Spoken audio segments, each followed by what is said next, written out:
Demand for cruising is seeing historic levels post-pandemic, and leading the way is Royal Caribbean, which recently introduced the newest classes of cruise ships with the launch of the Icon of the Seas. In this video, I will tell you why I love this ship so much, but won't be coming back on it. Stay tuned.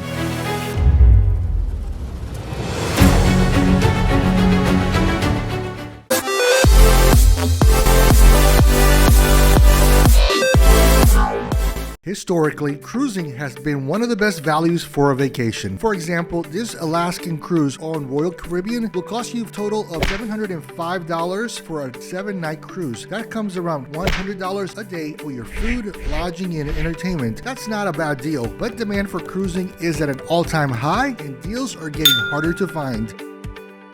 You can get a suite on the oldest ship in the Royal Caribbean fleet, the Grandeur of the Seas, for $2,300, which is what a normal room on the Icon is. Benefiting most from this is Royal Caribbean, which is raising its annual profit forecast as well as prices for some of the cabins to levels that I've never seen. Do you want to sail on Icon this summer? It's going to cost you. A 7-day sailing for 2 in an inside cabin is going to run you $7,000 after port fees and taxes. This doesn't include the $18 per day gratuity, which adds another $252 for 2 people. You want Wi-Fi? That's going to run you about $20 to $26 per person per day. On our sailing, we paid $321 for our 7-day sailing. If you drink more than 5 alcoholic drinks, you will probably want to buy the drink package, which will cost you $1,200 for 2 people if you book on board. That's a total of $8,773 for a 7-day cruise at a cost of $1,253 a night for Icon of the Seas versus $100 per night on an Alaskan cruise. That 7-night sailing on a Ritz-Carlton luxury yacht doesn't sound too bad right about now. And this is just for 2 people. This ship is built for families, so most likely there's more than 2 of you sailing, and you will have to resist all the different ways of spending even more money on board, like specialty dining, casinos, excursions, and onboard shopping. Bottom line, this is a lot of money for most families, and if you're going to spend that much money, you want to make sure you're doing your due diligence on if this is the cruise for you. I want to share my experience on this sailing to help you decide. Why do you have to do that? This is the 4th and final video in our series covering the Icon of the Seas. Check out the video description for the links to the other 3 Icon videos. Our sailings on Royal have been very inconsistent. We've had great food on ships like Liberty of the Seas, but our sailings on Allure of the Seas was one of our least favorite. The food was pretty bad everywhere on the ship, including specialty dining restaurants. Joel did pretty good in the casino though. We're also not fans of the Oasis class ships. The views of the ocean are extremely limited throughout the ship. If you don't have a sea-facing balcony, throw in the size of the ship and it just felt like we were vacationing in a large shopping mall. The videos that Royal put out before the launch of the Icon acknowledged this complaint from passengers and promised that the design of the ship would address those issues. So let's talk about the ship itself. It's beautiful, it's stunning, and yes, it's big. In fact, it's huge. As you can see, the Icon here docked next to Celebrity's newest ship, Ascent. I'll be doing a video comparing those 2 ships in the near future. Because of our experience on Oasis ships, which lack views of the ocean for most public spaces, we wanted to make sure we at least had an ocean-facing balcony on Icon just in case. On Allure of the Seas, we had a balcony in Central Park that faced other balconies. People can easily see into your balcony, so we had to keep the shades closed most of the time, defeating the purpose of having a balcony room. Our total payment for a balcony on Icon was $4,051, an amazing deal considering today's prices. We used Royal Caribbean's Royal Up website to bid on multiple room cabin upgrades. Our offer of $330 was accepted a few days before the sailing. We were placed in cabin 7346, which is an ocean view room with a large balcony. The cabin is on the corner of the ship, and we were initially worried that it was too close to the children's area, but the cabin had an amazing corner view of the ocean. We saw 2 ships pass us up at at ports, which was a very neat experience. Being in the aft section of the ship was also ideal, as we were close to most of the areas of the ship where we would spend most of the time at, like the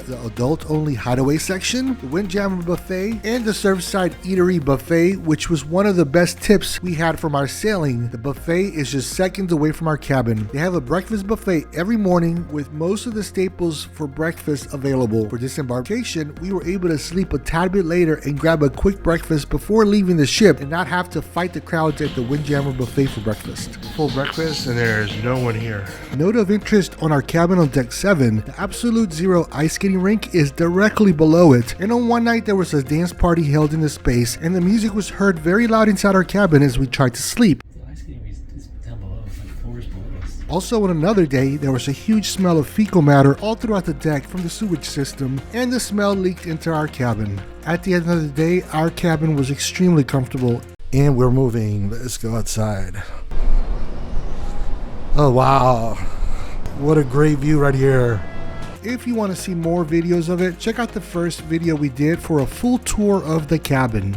Royal Caribbean promised that they would address the complaints from the Oasis class of ships about the lack of views of the ocean from the ship, and I'm extremely happy with the new design of the Icon. In fact, I think they hit it out of the ballpark. There are many spots on the ship to sit, relax, and enjoy the views of the water. On the actual deck, the Water's Edge pool on deck 7 and the Hideaway pool on deck 15s are great wet spots to enjoy the ocean. The staggered lounge chairs on the deck of the Hideaway ensures everyone has unobstructed views, and most of the ship's hot tubs are placed in prime locations with great views of the ocean. Inside of the ship is where the big changes are seen in regards to great views of the ocean. The Pearl, which is the centerpiece of the promenade, is backed by the large windows of the Pearl Cafe that not only provide great views of the ocean, but natural light during the day. This place has lots of tables and power plugs if you need to do some work. Specialty dining restaurant Giovanni's, right across from the Pearl, not only takes advantage of the open space of the promenade, but it is surrounded by some of the biggest windows on the ship, creating one of the most unique dining experiences on the Icon. This is called the Overlook, and I don't know if there's people up here. Let's go look. Those are cool if you can get one of those. The biggest change on these ships to facilitate more outdoor views is the Aquadome neighborhood. A big part of this ship is the Overlook, which is an elevated lounge featuring these pods throughout the area to chill out before dinner or a show. If you want to escape the crowds and get some zen time, then this is where you will want to go. While I found most of the ship to be extremely hot at times, especially the elevators, this area was always much cooler and comfortable than the temperature throughout the ship. I was just talking to Joel about how hot the ship feels, and this is one of the cooler spots. I think they have to keep this area much cooler to combat the sun that hits through all the glass. We didn't spend too much time here, mostly because our cabin was on the opposite side of the ship, but you should definitely stop by to try some of the food at the Aqua Market food hall, which I will discuss when I talk about food later on. If you want to see every corner of this area, make sure to check out our full walking tour video of this ship. Is that the dog that lives on board? Her name's Rover. Rover, you're a celebrity little girl. Meet Rover. She's one of 3 special encounters I had on this sailing. She's a golden retriever puppy that has been chosen to permanently live on board Icon of the Seas as the chief dog officer. Her only job on the ship is to bring joy, love, and happiness to guests sailing on Icon. Our Facebook page for the sailing was full of people posting their pictures with her. Her Instagram page currently has 37,000 followers. If you're a dog lover, then running into this beautiful puppy will make your day.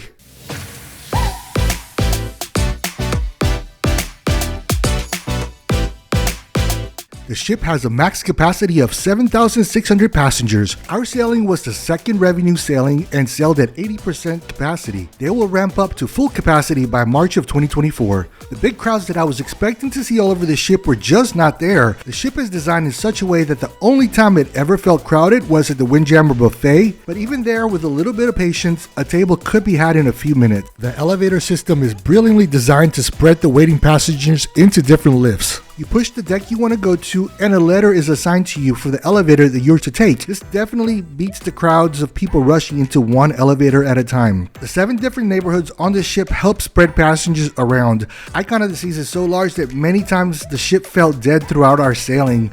We would go from venue to venue looking to see where it was festive, and most places just felt empty. The second of 3 special encounters for me happened at the music hall. We were watching TV in our cabin before going to bed one night when I spotted this couple that looked very familiar. We finally saw them dancing at the music hall one night. I remember dancing next to them 2 weeks prior on the Celebrity Ascent. I had to go down and say hi to them. It was so cool running into them. We had reservations for dinner in the main dining room, which is 3 decks tall, and at 7 p.m. at night, often we sat at dinner with no one around us. How are you enjoying your private dining room? Tonight we have one person eating dinner with us. But how well would this ship handle large crowds in case of inclement weather? This is the Royal Promenade during a sea day in which storms forced everyone inside. Strong winds and rains wreaked havoc on the ship. The winds are crazy violent, and this thing just kind of fell down. Oh. This is the cafe area. Since everything is packed, there's not a single place to sit right now. But even then, the ship never felt too crowded on this day. This is what I imagined the ship to feel like every day. Getting into shows was our biggest concern about the crowds. Some shows, like the one in the ice skating rink venue Absolute Zero, had plenty of seating. For others, like the one in the Aquadome Theater, it was best to arrive early. This is 10 minutes before the show.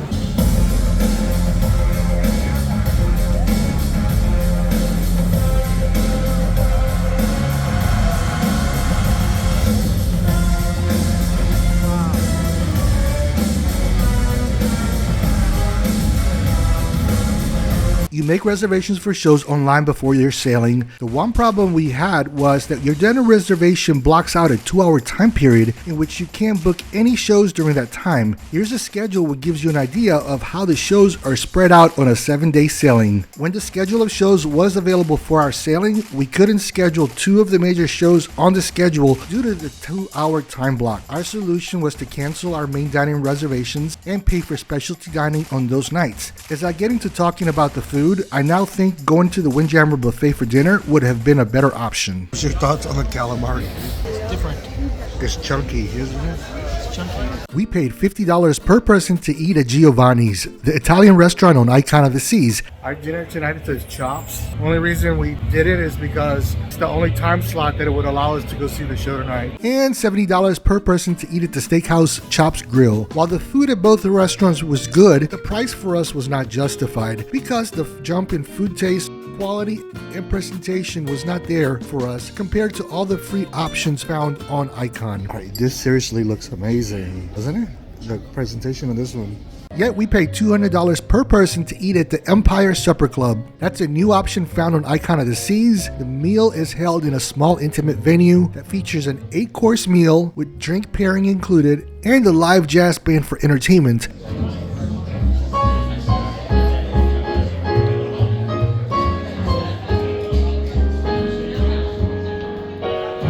This was the best meal experience we've ever had on any cruise ship. We did a whole video documenting the whole experience if you're curious about this dinner. It's an amazing experience. If you're looking to budget your food expenses on the sailing, I would do the Empire Supper Club and save the money on Giovanni's and Chops Grill. Food is very subjective. Kind of bland. It wasn't bad. It was pretty good. I liked it, but this is what we would do if we went on Icon again.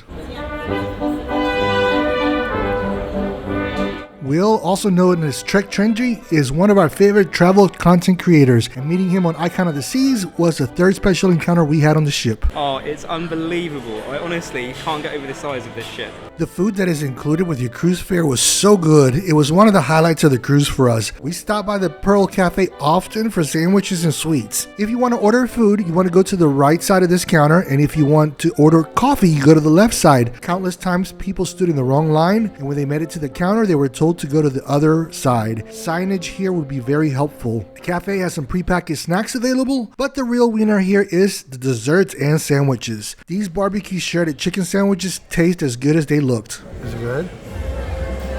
The Oreo cupcake and a chocolate bar. The Oreo cupcake is amazing. The blueberry streusel and chocolate cake that Joe is going to be enjoying.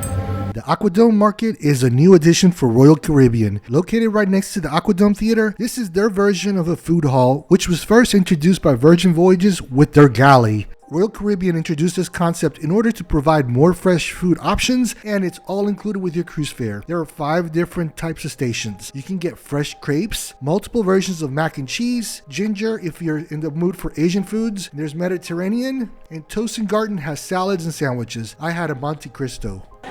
It's good.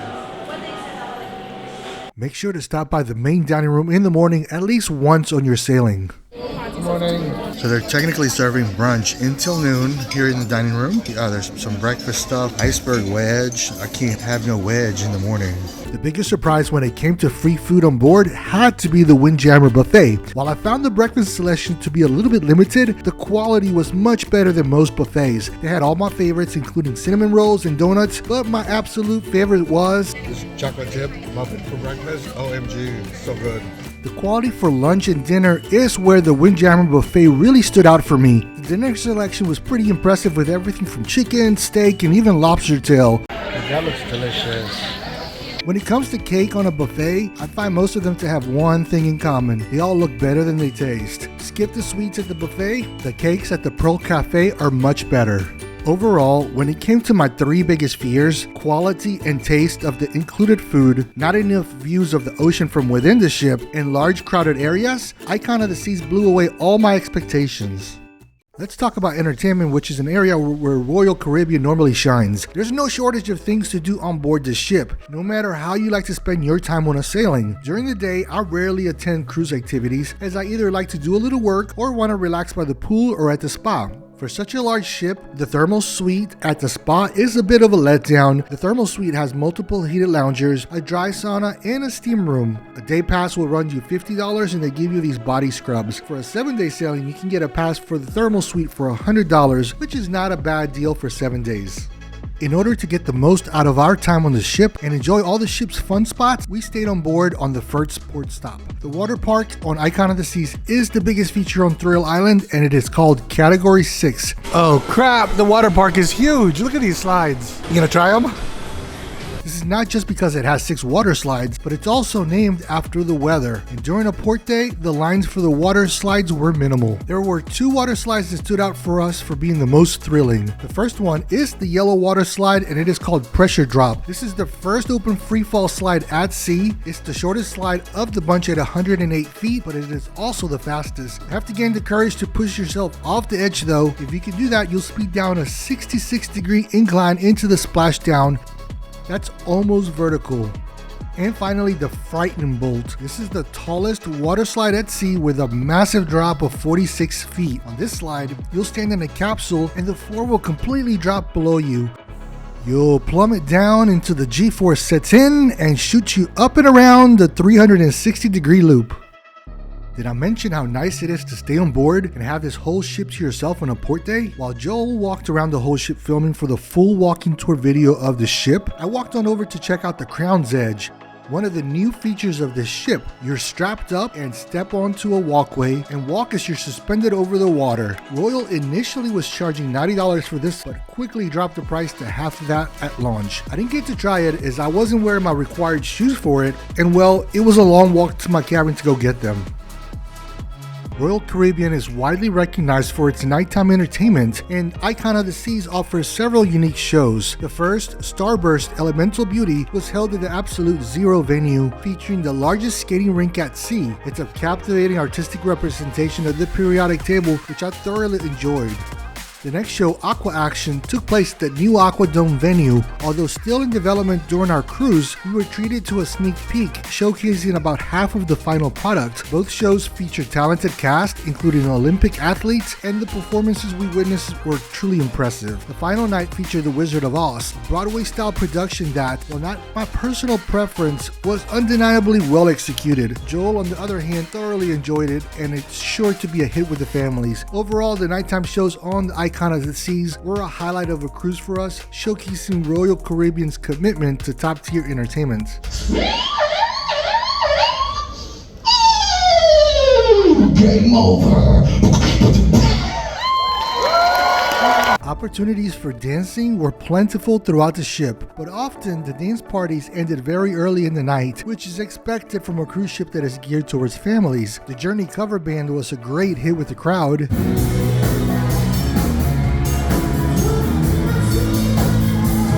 And nothing filled up the dance floors on this ship like Latin music, which was plentiful during the cruise.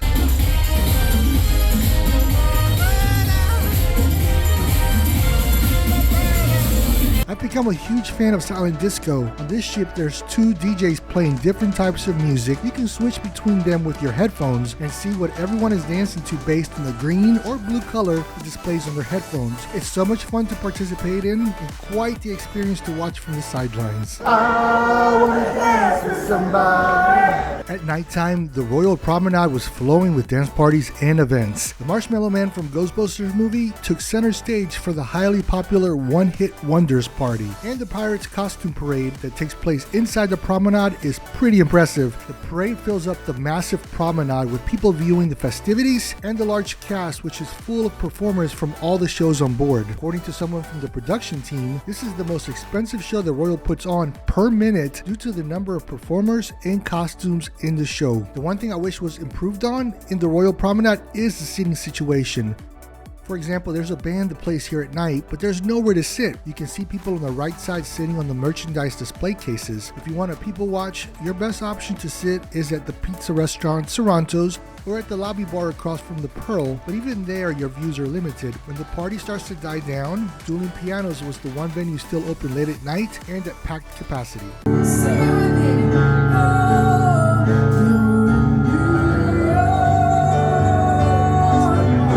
Here's my final take on Icon of the Seas. This ship is truly breathtaking and has surpassed my expectations in nearly every aspect. My concerns about the quality of food, the limited ocean views, and the ability of the ship to handle large crowds were all unfounded. The food was consistently good, there were ample opportunities to enjoy the ocean views, and the ship's design effectively disperses crowds.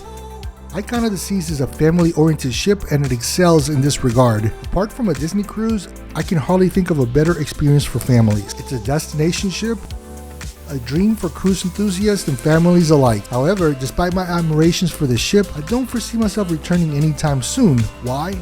It boils down to cost. While our trip to the Maldives was a once-in-a-lifetime experience and we loved it, the cost and distance involved make it unlikely for us to return. The same holds true for Icon of the Seas.